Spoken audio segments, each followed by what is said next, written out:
Jira jirtu kabajamtoota daawwattoota shabboo miidiyaa akkam jirtan nageenyi keenya kan jaalalaa bakka jirtanitti isin haa ga'u isiniin jecha har'a mata duree lamarratti mari'achuudhaaf as istiidiyoo shabboo miidiyaatti argamnee jira. Tokko faratti dhimma marii biyyaalessaa dhiyeenya kana geggeeffamaa jiruu fi qeeqa isa mudate ilaalchisee odeeffannoolee jiran maaltu jira maaltu hojjetamu jira maali mariin jiru kajoo hin biraan keenya asitti argamnee jira. Anshamsuu Bashirii Waa'illi kee Jamaal Xaayrii kamana wajjin jiru gama ogummaa kaameraaf teeknikaatiin muna waraammattu wajjin jira. Galma sagantaa keenyatti wajjin turaan affeerraa teenya tan kabajaati.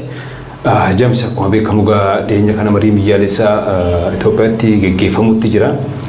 Mariin biyyaalessaa geggeeffamu waan bareeda. Mariin geggeeffamu irraa namuu rakkina namni qabu hin jiru. Garuu haalli mariin biyyaalessaa itti geggeeffamu jiruu fi akkaataan mariin biyyaalessaa itti geggeeffamu jiru akka waan biyyi sun hayyuu hin qabne, akka waan biyyi sun beekaa hin qabne, akka waan biyyi sun namoota egeree biyya tanaatiif yaadan hin qabnetti namoonni marii biyyaalessaa irratti hirmaatanii waan si dhibu namoota ijoolluma sooshaal miidiyaa irraa akkamitti wachuu fi namoota gandarraa aanarraa filatamanii dhaqanii sanirraanii Oromiyaa namni bakka bu'ee hedduu nama xiqqaa nama 400 guutu nama 1000 keessaa jechuudha naannoo hanga Oromiyaa ga'u kana soo mariin biyyaalessaa sun akkamitti deemu jiramee waan taajjabde irraatis seenuu jalqabitee achirraa jalqabna. Ayyee Shamsaa galatoomii akkuma beekamu mariin biyyaalessaa kun jalqaba adoolessaa irraa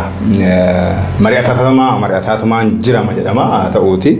Odeeffannooleen tokko tokko haa ba'uulee mariin sun jalqabii irratti haalota tokko tokkoon gara guyyoo 3 fi 4 osooti mariin jalqabiin haalonni wal mormuu fi wal dura dhaabbannaan waan turee fi mariin sun hin geggeeffamne. Ammas mariin sun marii balbala cufannaati. Ta'ullee odeeffannoo guyyaa guyyaan hirmaattonni kallattiidhaan shabboo miidiyaadhaan waan ta'u guyyaa guyyaan qoodaa jiranii akkasuma immoo gama namoota biraattillee miidiyaaleen biraallee odeeffatan hedduu qoodaa jira.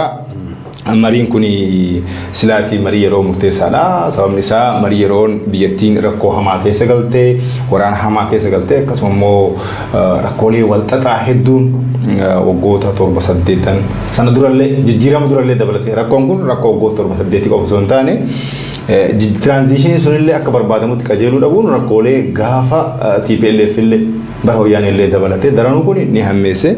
Kanaaf mariin kun silaatii marii namoota hayyootaan namoota haala biyyaa sana siyaasa biyyaa sana akkasuma yaada bilchaataa qaban akkasuma immoo furmaata bilchaataa kennuu danda'utu irratti hirmaatuun ture.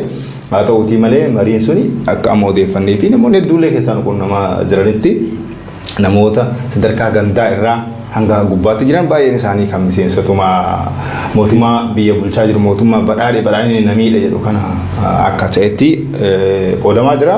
Nuufis odeeffannoo akkasii face to face nu qoodamaa jira. Kan akka ragaatti dhiyeessu namoota hedduu sadarkaa Oromiyaa irraa dhufan kanaan beeku namoota waliinis mooraa mana barnootaa turre akkasuma immoo bakka biraatti illee beeku ka ogummaa sadarkaa gandaa irra jiran irraa kaasee hanga gubbaatti namoonni irra hirmaatanii dhugaa dubbachuu fi guutumatti biyyattiin qoosaa akkamitti jirti jedheetiin madaalaa ture. Sana keessa namoota hedduu kan sadarkaa ogeessa qonnaa gandaa irra jiranitti namoota jiran beekaa namoota barsiisota ta'an kan ani beeku jira. Eksteeshinii gandaa irra namoota hojjetan kan marii kanarraa hirmaatanii amma irra mari'achaa jiran namoota ani beeku kallattiidhaan illee namoota wal quunnamnoonni hedduutu jira. Kana jechuun marii biyya isaanii irratti maa hirmaatanii osoo hin taane mirga qaban. Lammiin tokko sadarkaa kamittuu ulaagaa barnootaa daangaa barnootaa osoo hin qabatiin dhimma biyyaa irratti mari'achuu ni danda'a mariifamuu ni danda'a. Garuu mariin kun marii murteessaa marii rakkoo biyyaa itti furu waan ta'eef namootuma achumatti harka dhahanii galanii fi murtee sangaa barbaachisaatti mootummaan akka oofuu fi daataa qofa yoo itti fayyadamani malee yaada bilchaataa akkasitti waan hin taane sana falmanii qajeelchanii fi yaada bilchaataa rakkoo kanaaf furmaata kan waan kaa'amu natti fakkaatu. Kanaafuu marii qoosa ajaa'ibaatti jiranillee yoo jenne nama ajaa'ibu. Kanaafuu mariin geggeeffamaa jiru maqaa barbaachoo ta'e malee mariidhamaa marii rakkoo furuu akka hin dandeenye waa hedduu akkasitti hubachaa ture Shamsaa. Tole hedduu galatoome akka tokko haftanillee namoota marii isin irratti hirmaatan keessaafuu aanaalee fi aanaalee adda addaa namoota dhufan keessaafuu kaaba Oromiyaa irraa dhufanii namoota fakkeenyaa fi Harargee lixarraa dhufan nama aanaa lamarraa dhufe. Qunnamuu yaaleetiin jira. Harargee baarraa illee nama dhufe nama tokko qunnamuu yaaleetiin jira. Namoota jechuun duraan wal beeynu wajjinis barannee walitti dhiyeenya qabnu waan ta'uuf akkuma nama konversashinii normaal godhutti gaafadheen ture dhimmi marii biyyaalessaa akkam ture namoota jira hirmaatan irratti. waan si ajaa'ibu irra caalaan isaa mariin biyyaalessaa kun maal akka ta'ee fi eessarraa eessa deema dhimmummaan marii biyyaalessaa kun maal akka ta'e ajabwanni isaanitti amma dura beeman jiru dhufaniituma achumarratti argamanii so maal akka ta'e usanii harka dhawanii taa'anii laaqana isaanii nyaatanii ol deebi'anii mari'atanii galu waan akka irraa quban qabne himanii namni tokko garuu ka bilchina qabu ka xiqqoo haa hubatu akkanaan jetti dhimmi kuni dhimma marii biyyaalessaa marii haajamu malee dhimma danqaa gartee Oromiyaa irratti danqame ka Oromiyaa miidhuuf danqame akka ta'ettiin naaf galee nan jedhe hanga hubadhetti dhimma kana fuutee olaaltee kaafaa olleen kanuma jedhe waan ajaa'ibaa. Mariin biyyaalessaa godhamu jiru kuni marii biyyaalessaa Oromiyaadhaaf balaa hamaa fiduu deemu ta'e malee marii biyyaalessaa Oromiyaadhaaf bu'aa fiduu deemu miti jedhanii dhaabbileen Oromoo ABO kan hidhatee bosona jiru kan jiru afaa'ooni dhimma kanarratti nama kun nama kunilleen nama marii irratti hirmaachuu jiru so wanni na kaasee mariin humaa godhuu hin dandeenyu. lakkoofsi keenya xiqqaadha lakkoofsi Oromoo achi keessa ramadame tiimii ramadanii achi keessa namoota waa xiqqoon wanni ramadamee jiru sagaleen isaanii akka hin dhagahamnee fi wanni isaan jaannamni gurrattuu isaan qicatu akka hin jirree fi garuu marii Oromiyaa irratti aggaamamee fi Oromiyaa diiguu fi magaalota Oromiyaa jalaa baasanii naannoo godhuu dhimmoota kanaa fi dhimmoota walumaa galatti faayidaa dantaa qabsoo Oromoo dura dhaabbatuudhaaf kaame faayidaa Oromoo eegsisuuf osoo hin ta'in gufuu qabsoo Oromoo waggaa 50 walitti lafamee asiin gaame kana dura kaa'uudhaaf kaamee fi kanuma miseensonni amma dura Itoophiyaa Finjaanii so sirna nafteenyaa geggeessaa turanii haalli ammaan tana caaseeffamni federaalizimii ammaa kun sirrii miti magaalaan Finfinnee naannoo ta'uu qabdi rasgazii ta'uu qabdi magaalaan Diradawaa rasgazii ta'uu qabdi warruma jechaa tureef wanni sun hojiitti hiikamaa jira. Akirmaatonni keessaa nuungan janitti sogaa mariin kuni yoo laaltee jiraatte namoota ijoollee sooshaal miidiyaa fidanii miidiyaadhaan dubbisanii fi ka miidiyaan gaafii deebii godhuuf yoo laalte ijoollee barnoota hin qabne ijoollee mariin biyyaalessaa jechuun maali jechuun beekne gabbahanii yeroo gaafii dhugatti nama qaanyeessa yeroo namoonni akkasii marii Oromoo bakka bu'anii marii biyyaalessaa irra hirmaatanii ijoollee agartee jirta jechuudha. Biyya qabna biyya tajaajilaatti dhimma biyya irratti mari'ataa jira malee homaa garam akka deemu irraa quban qabanii kun maaliif keessaa qaba qabiyyeen isaa maali eessarraa eessa deema ka jiru yoo gaafatte nama waan takka irraa hin beekne ijoollee akkanaa tan ammoo akka waan isaan aktiif ta'anii marii biyyaalessaa sanarraa yaada burqisiisuu jiranii akka isaan poolisii qoruu jiranii fi ajandaa qoranii dhiyeessuudhaaf Oromoo bakka bu'anii jiranitti namoonni waan takka hin beekne yeroo gabbaanii miidiyaa biyyattiitiin ibsa kennan agartaa jechuudha kun hagam takka Oromoo irratti qoosutti akka jiran agarsiisa qaba. Kanumaa wal qabatee ammallee waan bal'aa fi odeeffannoo anamagaa wanni asirratti dubbannudha. Waan miidiyaa qofa agarra osoo hin taane waan diiteelii namoota achirratti hirmaatan namoonni achirratti hirmaatan kun hedduun isaanii hubannaa qabaachuu dhabanillee akkuma tikaaste namoonni sirriitti hiree argatanii bilchina qaban kan achirratti hirmaatan egeree waan kanaatu garamitti akka deemu fedhii biyyaati moo fedhii nama dhuunfaa nama tokko mootumsuuf immoo fedhii biyyaa eegsisuuf waan jedhu namoonni hubatanillee ni jira namoota akkasis kan arganneetiin deelii nu qunnamaa jiran garuu nageenya isaatiif maqaa nama sanillee kaasuu hin barbaanne akkasuma immoo meeshiin gochuullee hin barbaannetu jira. Jalqabatti mee haa ilaallu har'a biyyattiin jalqabatti maal barbaaddi? Biyyattiin wanni hamaan har'a Itoophiyaa harkaa qabu nageenya. Itoophiyaas keessoo qofa osoo hin taane hanga daangaa ollaati wallaan gasutti rakkoon biyya keenyaa har'a rakkoo nageenyaati. Garuu qabxiileen marii qabxiilee akkamiiti?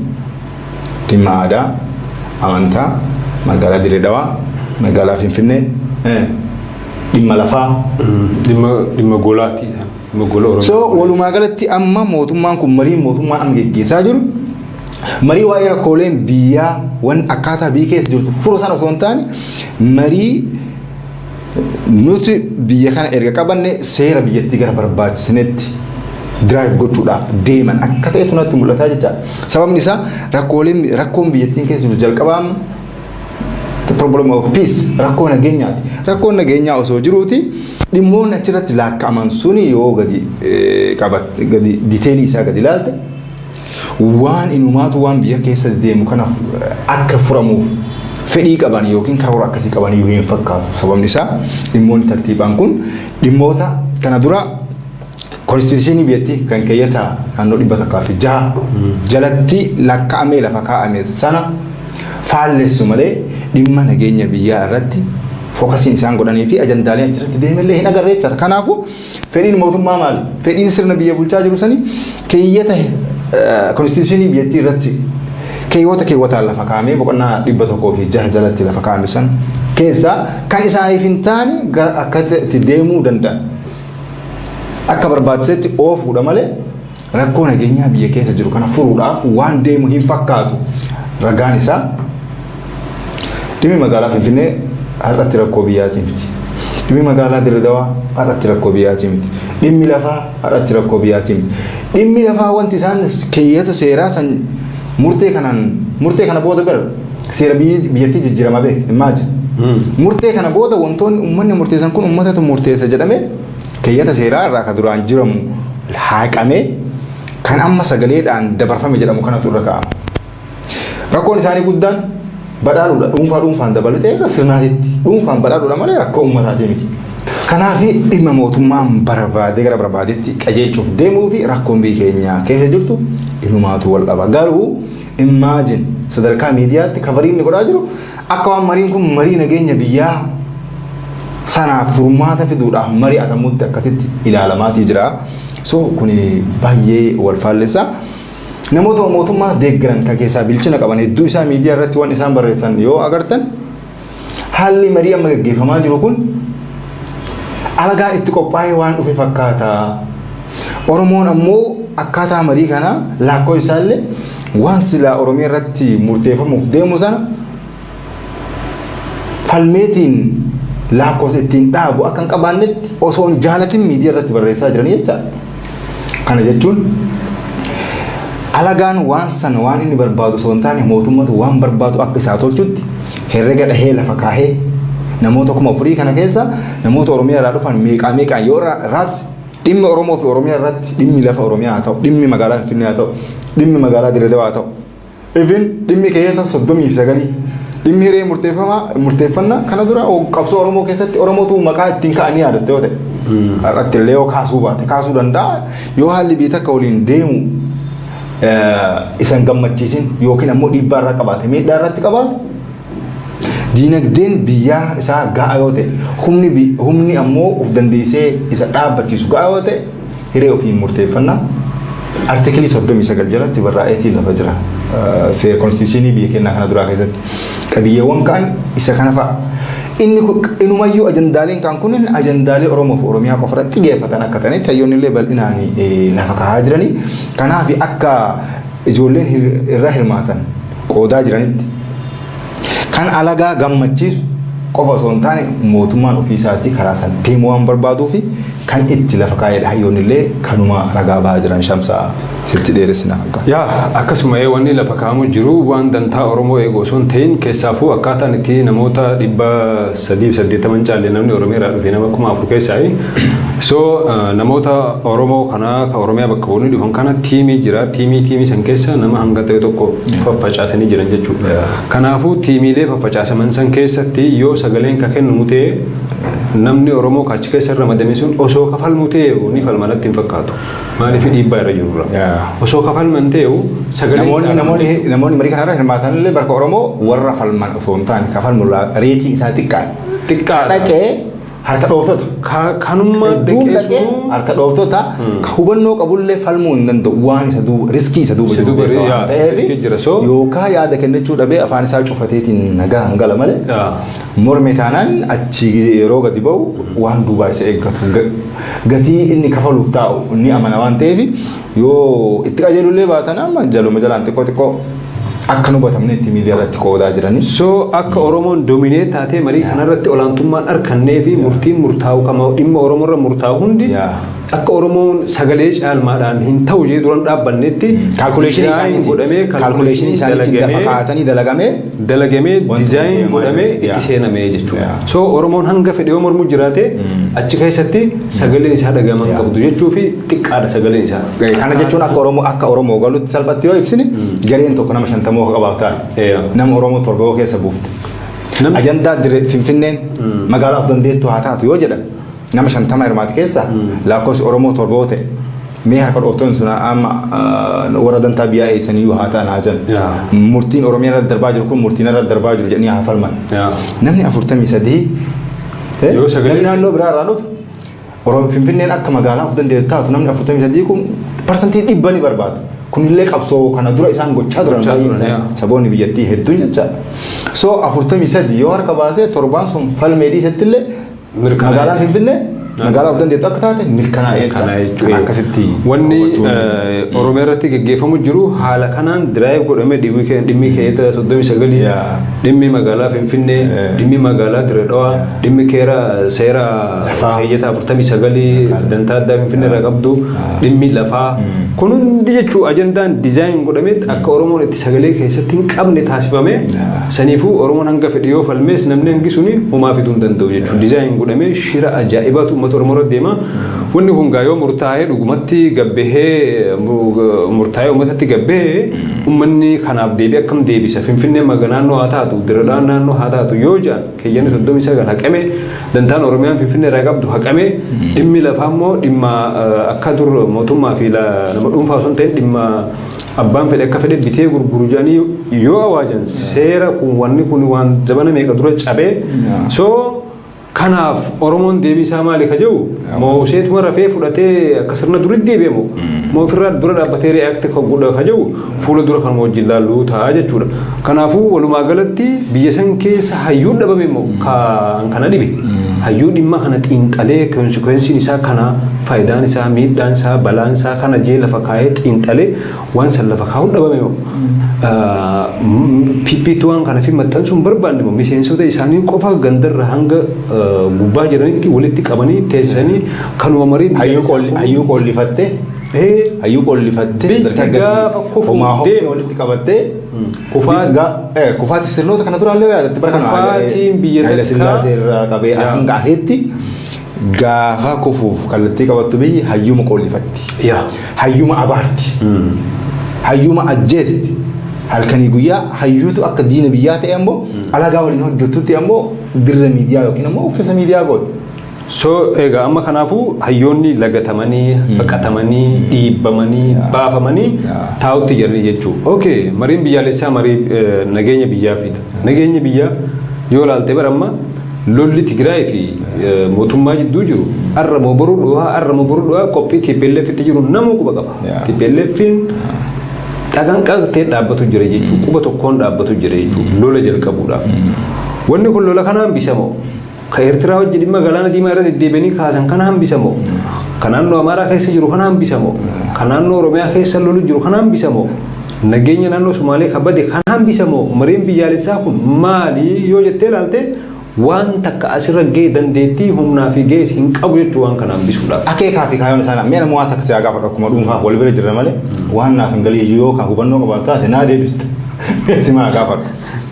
Har'a biyyattii rakkoo walxaxaa yoomiyyuu ibsamuu hin dandeenye keessa jirti. Kanaaf sababaan ammoo waan afaan hin jennu osoo hin taane naannoon Oromiyaa akkama keessa akka jiru naannoon Amaaraa naannoon Tigraay beeki biyyattii sana humnoonni gurguddoon sadiinuma kana. Inni kuwwan kaayyaa fuudhee ana abbaa akka jiran sana. Kaayyoo fuudhee na abbaa. Sigalee nageenya saboonni biroo nageenyuma fedhan. Saboonni yeroo hunda biyya sana irratti wal dhiibu sadiinuma kana jecha. Mariin kun silaa nageenya dursamoo konstituushinii biyyaara seera jiru akka barbaadanii diraayiv godhaniitiin waan barbaadan san sharafuuf oofutu isa kam dursamee natti miidhannaaf hin galle yoo siif gale naa ibsi. Ta duraan duraa gaa wanni barbaachisuu qabu akka walumaa galattu dirqamnummaa mootummaa sadarkaa tokkoffarratti addunyaa irratti mootummaatti kennamu nageenya lammiilee eeguudha. Erga nageenya lammiilee eegee biyyattiin tasgabboote booda dhimmeera mootummaa jijjiiruu dhimma marii biyyaalessaa dhimmi araara waan hafee waan tokko tokko jiraate deemu nageenya booda wannummaan hundi nageenya booda.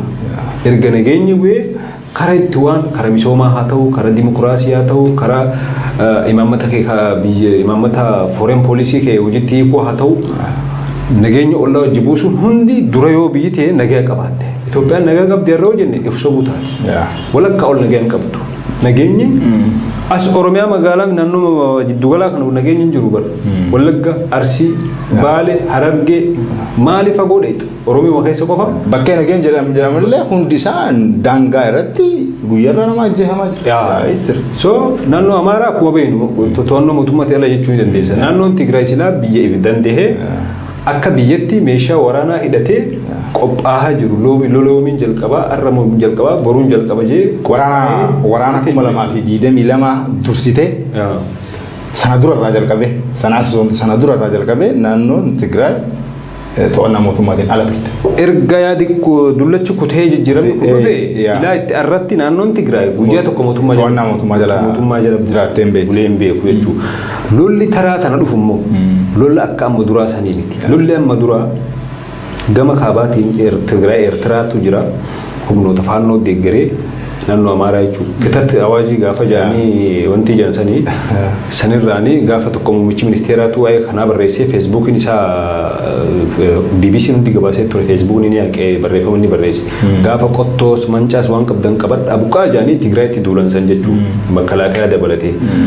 Lolli amma taraa tana ka'ummoo mootummaan Tigraay fi kana hojii seenu lola akka gaafsaniitii miti. Eertiraan duuban jirtu humni afaaraa akka isa waraanuun TPLF waraana bilisummaa Oromoo jira lola hamaa murruqii yoo namni miliyoonni tokko dhumee miti kasansi sanitti si jechuun sana ol dachaa sanii tokko tarii sunini to'atame jaarsun maallee dhaabame tarii kun dhaabamu rakkoo naannee beeku waraana booda araarri nama jiraata internationally waraanni gadi bu'u balaan isaa murruqii dhala namaa murruqii qabeenya diigumsa biyyaa kasaaraa kanaan alatti waan biraa qabateetiin hin deemu booda numa dhaabbata haa ta'u yeroodhaa fi humna kiyyatu si jilbiiffachiisaa waan jedhu malee falan qabu waraana 2022 irraa hanga 22 gaggeeffame san keessatti yoo xiqqaatee gabaasaalee addunyaa gabaasaa turanitti qorannoo gaggeessaa turanitti namoota Itoophiyaa keessa namoota miliyoona tokko oltu lubbuu isaanii dhabe. Ni yaadattami naannoo Amaaraa kana keessatti akkasuma daangaa Oromiyaa daangaa Tigraay keessatti namoota akka sadarkaa afaan hallayyaa dhaabanii rasaasaan akkasitti itti naqan ni yaadatta. Kun maal waan inni viidiyoo waggaa haganatti waraana balaafamaa akkasii ka ilma namaa namummaa isaa qofaan shoo godhe sana ammallee yoo deebi'e immoo waraanni kun ammoo waraana sandachaa dinagdee biyyaa kan waggoota lamaan kana dura burkuteessee fi ilma namaallee waraanni suniin kokkee ga'e sun ammoo daran waan biraa fiduu danda'a. Kanaafuu ammatti marii biyyaalessaa jedhamee waan gaggeeffamu sana caalaa kallattiidhaan ajandaalee marii qaamota wal faallessan qaamota yaada adda addaa qaban waliin dhufanii xarapheezaa yookiin ammoo minjaala irratti mari'achuu qaba malee ammatti osooti biyyuu nagaa hin qabaatin seera bulmaataa konstituushinii san galmee san gadi fuudhanii ka achirraa ka isaan ittiin gammane san kaasanii ka biraa bakka fuutu tattaafachuun ammallee kasaaraa lammataati malee bu'aa dheereetiin hin deemee mariin biyyaalessaa kun amma aangoo muummicha ministeeraa karaa pirezidaanshaalii fidanii dheeressuu wanni biraan jiru hayyee pirezidaantii tahee muummicha ministeeraa tahee maal tahee rakkoon biyya sanii rakkoodha maal jijjiiramni dhufeetti olaalte maa wanni jijjiiramu jiru rakkoon kanuma kana caalutu as deemu jira jechuudha. So kanaafuu Itoophiyaan silaa tahee biyyi sun namuu nagaa barbaada namuu guddina jaalata namni nageenya hin feene hin jiru shayxaana ta'e malee jechuudha.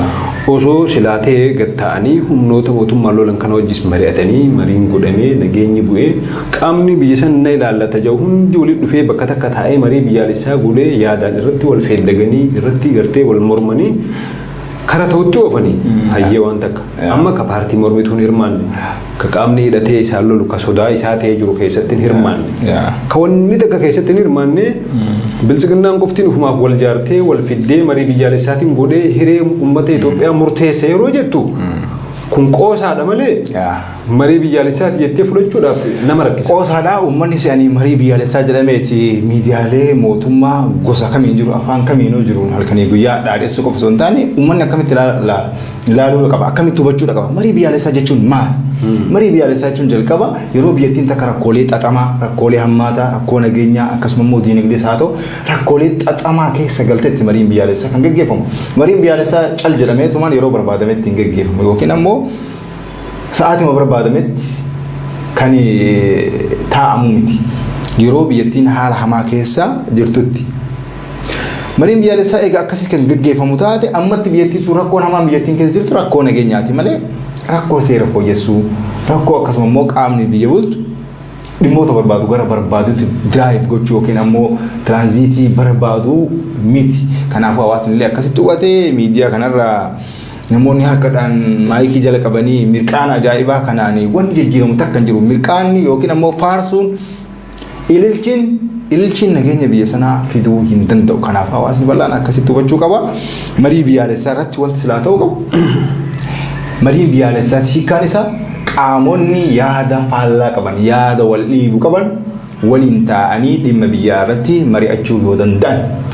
Kanaan duras yaada biraas haa qabaatu. Haadhi sun nam tokko ergaa dhalataa biyya sanaa ta'e yaada isaa sana qabate marii biyyaalessaa irratti hirmaachuu mirga guutuu qaba. Marii biyyaalessaa jechuun kan qaamota yaada wal fakkaataa qaban akka bilisignaan amma miseensota sadarkaa gadii ka gubbarra sa'a barbaadetti leenjii fedhii isaanii kennituuf sana walitti qabanii ta'e sana osoo hin taane namoota qaamota yaada wal faallaa qaban sana walitti fidanii yaada sana tokkoomsanii sana booda akkaataa itti biyyaaf ta'utti kan itti kallattii ka'anii malee qaamota duraan waliin mari'atu deebisee maal waliin mari'achiiftu. Bilisignaan bar miseensonni kunniin qaama isaaniiti. Wanta akka bara wanti isaanii. Abbaa fi ilma jecha abbaa fi ilma kalee wal ta'anii maatii tokko keessatti walii ajajamanii jiraatan marii adda maal mariisiiftaati. Yoo akkanuma xalayaalee barreessitee gadi fidde nama fudhata waan ta'eef maal baasii baastee sadarkaa Finfinneetti ol fidde yoo xiqqaatee hoteela nyaata namni 4,000 guyyaatti baasii hangamii dinagdee biyya sanii baasii hangamii akka baasu beekamaadha. Maa baasee miti amma rakkoo.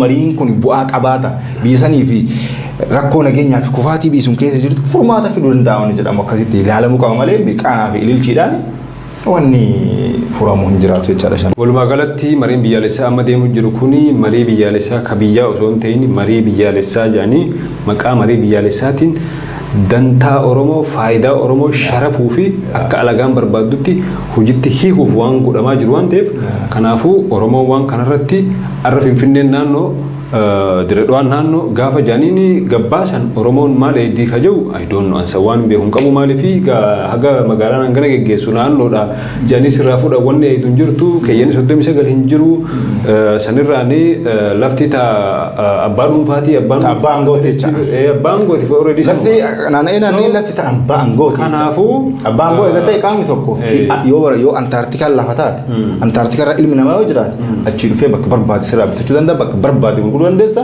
lafa qonnaa qotee bulaa akka barbaadde kanarraa qabne. Kaaftee yaa wanni kun seerri kun bara 1991 eega dargiin kufe booda wanni kun hafeeti yaadi poolisii lafaa jijjiiree jechuudha. Haga tokko lafti jijjiiramtu hin gurguramtu ka abbaa qotatuutii fi itti fayyadamuuti jee labsee ture. So sababa sanii by the way zamana Mangistuu Hayilamaariyaam illee dargiin akkatti marii biyyaalessaa numa fiiga. Aboo mariin biyyaalessaa kophaa deemtu hin barbaachisu. Dhaabbota hidhatanii silola wajji kasii morma wajji taa'ee mari'adhu jaaniin didee humnaan ijee didee osoo deemuu gaafa inni silaa marii irraan wajjin marina jee ga'uusan already inni nyaadhame parsantii 95 kutee jira jechuudha. Boodarraa akkasitti fiifu biyyaa ba'e. So mariin biyyaalessaa godhameef aangoon jijjiiramtee pirezidaantummaan dhufee fi xaqala ministeerummaan hafeef wanni itti deemu hin jiru jechuudha. Amma ofiinuu duutii maa ofuuti san ta'uu yoo taate malee so saniifuu dhimmi marii biyyaalessaa gaa dhimma dantaa Oromootu irratti dantaa Oromoo irra dhaabbate waan ta'eef kana gabaasaalee afaanii yeroo itti aanan marii biyyaa qofa osoo hin taane kun Oromiyaa diiguu fi lafa Oromoo akka barbaadetti Oromiyaa diiguu maal wanni biraa wanni tokkollee kaayoo marii biyyaa silaa gaa marii biyyaa sadarkaa Finfinnee sadarkaa waliigalaa ta'uu baate mootummaan miseensota isaa sadarkaa Oromiyaatti wanni beekuun hundi barbaaduma qabsoo Oromoo qofaadha. Waan osoo siin kaasin hangammaa ani seeraan osoo siin kaasin irra darbee yoo jiraate waggoota kana dura waggoota qabsoo Oromoo waggoota 40-50 darbanii keessatti qabsoon akka magaalaa Finfinnee Diredawaa lafaa kun qabsoo warra Habashaa keessattuu illiitiiwwan warra Habashaa warra naaftanya barbaadaa turan. Marii kana duraa keessatti wanni ani yaadadhu beeki Qaamonni warra kaabaa kun warra mootummaadhaan abiin faallaa dhaabatan hedduun isaanii daaqoonii kana Daani'eel Kibratii fi itti aanaa muummicha ministeeraa kan mootummaa naannoo Amaaraa duraanii ture. Itti dhiyaatanii maaliif ati namicha kana waliin maaliif deemta namicha balaafamaa kana waliin akkamitti uummata keessan gatanii jala deemtan jennaan waan hedduu waan deemaa jiru isin hin galle dhiisaa. Waan hedduu waan as deemaa jiru isiniif hin galle dhiisaa waan jedhu wanni isaaniif hin galin sun kana naaf fakkaata. Dhufee kanuma jecha sababni isaa qabsoo Oromoo waggaa 40-50 kana dura eenyummaa lafa akkasuma qabeenya isaa abbaa irratti ta'u godhamaa ture san keessatti warri ammoo qabeenya isaa fi lafa isaa waan hunda saamee Oromoo akkuma kana dura gabra ulee qabatee hulaa alagaa dhaabatu gochuu barbaachisan mariin kun naannee warra sana qabsoo warra sana alkallattiidhaan milkeessaa jedha yoo wanti kun yoo mariin kun sagaleedhaan milkanaadha jaalannes jibbines fedhii isaanii dantaa isaanii wanni gaafa warri faallaa san gaafatanii jara sana warra qondaalota jajjaboo Amaaraa sana gaafatanii maaliif nama kana waliin dhaabatanii waan deemu isiniin galle waan deemu sun isa kana akka ta'ee guyyaan irra geessee jira jechaadha yoo hojiitti ka'ii kamu taate. So hojiitti kamnaan immoo isaaniif balachuudha Oromoof gadda so hundaafuu jala buunee kan isiniin biraan geenye kabajamtoota daawwattoota keenyaa dhimma marii biyyaalessaa deemu jiru irratti kaarraaf isinii qindeessine kana fakkaataan Shamsu Bashirii Wallee Kiyya Maalxaayii kana jiru gama ogummaa kaameraaf teeknikaatiin Munawwar Ahmad hanga dhumatti sagantaa kana isin biraan gaa ture. Koppilee Shabboo Miidiyaatti ufanii nagaan nu tura.